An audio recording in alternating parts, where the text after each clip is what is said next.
Magnetic tool holder. This is the 12-inch version. They have a variety of different sizes. These are the 12-inch. It comes with 4 different magnets in there for holding your tools. Also in the packet, you have a simple to follow instruction guide. We're mounting it. Pretty much just 2 holes for each magnet to get these mounted onto your wall. It also comes with the mounting hardware as well, if you want to use the anchors that are there and the screws that are there. Now the magnet itself works very well. Very simple. Of course, any magnetic tools, snap them up there, they're held. To get them off, it's a quick rotation of the wrist and they come off very easily. Now to showcase how strong these magnets actually are, I have a vice grip here attached to a little chain. This is an 8-pound weight. Very simple.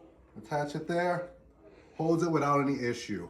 Now, you're not going to be holding something that's generally 8 pounds, but just know that this could hold heavy tools and it's going to hold it secure. Even though it's holding this heavy weight, quick rotation of the wrist detaches very easily. Now, this was sent for me to review, but I highly recommend these. All thoughts and opinions are my own, and would definitely suggest these for any DIYer or someone who just wants to tidy up their garage.